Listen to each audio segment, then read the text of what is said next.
Nah, mari kita membaca lebih dahulu Yosua pasal 1 ayat 1 sampai 11. Semua kita membuka kitab kita lebih dahulu dan kita membaca Yosua pasal 1 ayat 1 sampai 11. Dapat saudara? Mari sama-sama kita baca. Sesudah Musa hamba Tuhan itu mati, berfirmanlah Tuhan kepada Yosua bin Nun abdi Musa itu demikian. Hambaku Musa telah mati, sebab itu bersiaplah sekarang, seberangilah sungai Yordan ini, engkau dan seluruh bangsa ini, menuju negeri yang akan kuberikan kepada mereka, kepada orang Israel itu. Setiap tempat yang akan diinjak oleh telapak kakimu, kuberikan kepada kamu, seperti yang telah kujanjikan kepada Musa. Dari padang gurun dan gunung Lebanon yang sebelah sana itu, sampai ke sungai besar yakni sungai Efrat, seluruh tanah orang Het, sampai ke laut besar di sebelah matahari terbenam, semuanya itu akan menjadi daerahmu seumur hidupmu. Seperti aku menyertai Musa, demikianlah aku akan menyertai engkau. Aku tidak akan membiarkan engkau dan tidak akan meninggalkan engkau. Kuatkan dan teguhkanlah hatimu, sebab engkaulah yang akan memimpin bangsa ini memiliki negeri yang kujanjikan dengan bersumpah kepada nenek moyang mereka untuk diberikan kepada mereka. Hanya kuatkan dan teguhkanlah hatimu dengan sungguh-sungguh. Bertindaklah hati-hati sesuai dengan seluruh hukum yang telah kuperintahkan kepadamu oleh hambaku Musa. Janganlah menyimpang ke kanan atau ke kiri, supaya engkau beruntung kemanapun engkau pergi. Janganlah engkau lupa memperkatakan kitab Taurat ini, tetapi renungkanlah itu siang dan malam, supaya engkau bertindak hati-hati sesuai dengan segala yang tertulis di dalamnya. Sebab dengan demikian perjalananmu akan berhasil dan engkau akan beruntung. Bukankah telah kuperintahkan kepadamu, kuatkan dan teguhkanlah hatimu, janganlah kecut dan tawar hati, sebab Tuhan Allahmu menyertai engkau kemanapun engkau pergi. Lalu Yosua memberi perintah kepada pengatur-pengatur pasukan bangsa itu, katanya, jalanilah seluruh perkemahan dan perintahkanlah kepada bangsa itu demikian, sediakanlah bekalmu, sebab dalam 3 hari kamu akan menyeberangi sungai Yordan ini untuk pergi menduduki negeri yang akan diberikan Tuhan Allahmu kepadamu untuk diduduki. Nah, saudaraku, di sini dikatakan, kita baca lembaran kita sebentar.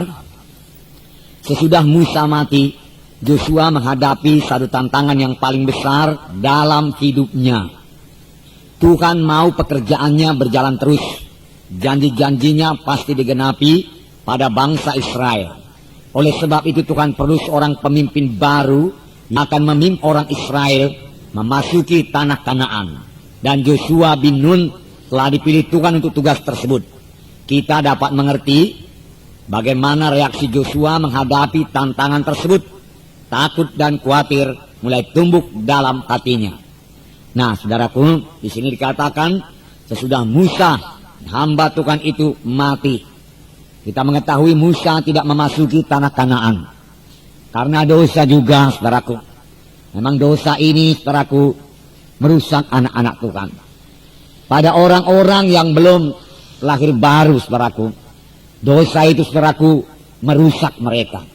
Sebenarnya mereka ciptaan Tuhan yang begitu indah, tetapi telah hilang kemuliaan Allah, dirusak oleh dosa. Dosa itu memang jahat, saudaraku. Oleh sebab itu sebagai anak-anak Tuhan juga, kita ini semua perlu menolak dosa, menghindari dosa. Kita ini, saudaraku, bangsa pilihan Tuhan. Tuhan berkata, hendaklah kamu kudus karena aku kudus. Tuhan yang kita sembah itu Tuhan yang suci, saudaraku. Dia tidak bisa, saudaraku, kompromi dengan dosa.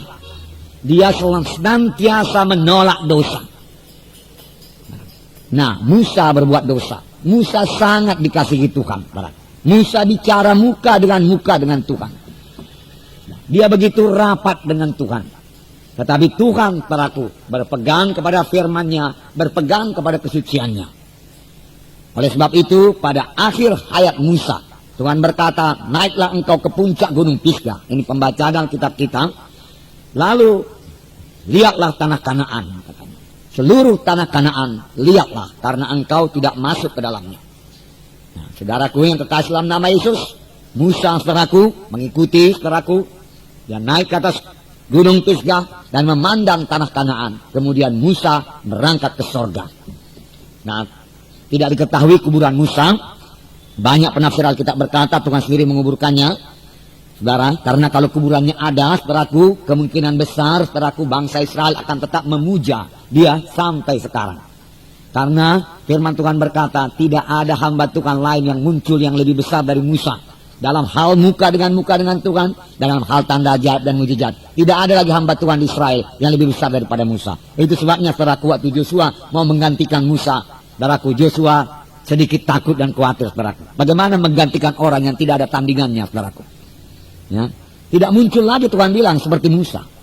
Dan Joshua disuruh menggantikannya dan memimpin bangsa Israel yang besar. Bangsa Israel ini, saudaraku, pernah berontak kepada Musa. Sedangkan Musa, hamba Tuhan yang begitu besar, mereka berani memberontak. Apalagi kepada Joshua, saudaraku. Mereka berkata, Musa, apakah kurang kubur di Mesir, makanya engkau bawa kami kemari. Di sini air tidak ada, di sini makanan tidak ada. Kami rindu akan semangka Mesir, bawang merah, bawang putih di Mesir, dia katakan, saudaraku. Dia berontak. Tetapi Tuhan berkata, mereka bukan memberontak kepadamu, mereka berontak kepada aku. Nah, saudaraku yang kasih dalam nama Yesus. Jadi Musa mati, saudaraku. Tetapi syukur ada penerusnya, saudaraku. Ada muridnya, saudaraku. Biar semua kita punya murid, saudaraku. Walaupun kita belum mati, saudaraku. Haleluya, saudara. Nah, saudaraku yang kasih dalam nama Yesus. Firman Tuhan berkata, muridkan, saudaraku. Pemimpin SKS bagus punya murid, saudaraku, supaya SKS-nya bisa terbelah menjadi dua, saudaraku. Ya. Bukan mesti mati dulu baru punya murid, saudaraku. Nah, saudara, kalau mahasiswa yang sudah kitab Rema, dia sudah mengetahui bagaimana persiapan Joshua ini. Sangat matang sebetulnya, saudaraku, untuk menggantikan Musa, saudaraku. Luar biasa bentukan Tuhan kepada Joshua, saudaraku. Nah, saudaraku yang kasih dalam nama Yesus. Jadi Musa mati. Ya. Dia mati sebagai hamba Tuhan. Dan firman Tuhan berkata, saudaraku, Musa berumur 120 tahun ketika ia mati, matanya belum kabur, kekuatannya belum hilang. Diberkati Tuhan, penuh dengan Roh Kudus. Saya yakin ini juga berkat penuh dengan Roh Kudus. Mari kita klaim, saudaraku. Ya. Saya mengklaimnya ini, saudaraku. Karena saya butuh, saudaraku, kekuatan, saudaraku. Karena firman Tuhan berkata, jikalau roh dia, roh Yesus, Roh Kudus yang membangkitkan Yesus dari kematian tinggal dalam kamu, maka roh yang membangkitkan Yesus dari kematian akan menghidupkan tubuh-tubuh kamu yang fana. Musa begitu penuh oleh roh Tuhan, sehingga matanya pun tidak perlu kabur, saudaraku. 120 tahun, kekuatannya belum hilang. Demikian juga kita lihat, saudaraku, orang-orang percaya yang ikut bersama dengan Musa, yaitu Joshua dan Kaleb. Dua-dua, saudaraku, luar biasa, saudaraku, kuat dan sehat, saudaraku. Baik secara badani mereka sehat, saudaraku. Haleluya, saudara. Ya. Nah. Tapi kalau kita mau mati sebagai hamba Tuhan, biarlah kita hidup sebagai hamba Tuhan. Haleluya, saudara. Ya. Nah, jadi sesudah Musa mati, Joshua menghadapi tantangan yang paling besar dalam hidupnya. Kalau mau disuruh berkata, Tuhan, siapakah aku? Joshua berkata kepada Tuhan, bukankah Musa luar biasa, Tuhan? Bukankah Musa yang membelah laut Kosum? Bukankah Musa yang memberi mana dari sorga, Tuhan? Joshua berkata, ya. Bukankah Musa yang berbuat tanda ajaib luar biasa, yang membebaskan bangsa Israel dari Mesir, 10 bala di tanah Mesir? Tetapi Tuhan berkata kepada Joshua, Joshua, dengarkan, bukan Musa yang memberikan 10 bala itu, aku yang membuatnya, Tuhan berkata. Bukan Musa yang memberikan mana tiap-tiap hari kepada bangsa Israel, aku memberikannya. Bukan Musa yang membelah laut Kosum, aku yang membelahnya, Tuhan berkata. Karena aku menyertai Musa, dan sama seperti aku menyertai Musa, aku menyertai engkau. Haleluya, saudara. Nah, saudara, percayakah saudara bahwasanya Joshua disertai Tuhan? Ya, sehingga Joshua pun berhasil memimpin bangsa itu memasuki tanah Kanaan, memasuki tanah pergantian, saudaraku. Demikian Tuhan menyertai, saudaraku, hamba-hambanya, saudaraku. Demikian kemudian Tuhan menyertai Petrus. Haleluya, saudara. Tuhan menyertai Paulus, saudaraku. Tuhan menyertai Filipus, saudaraku. Demikian Tuhan menyertai saudara sekarang. Haleluya, saudara.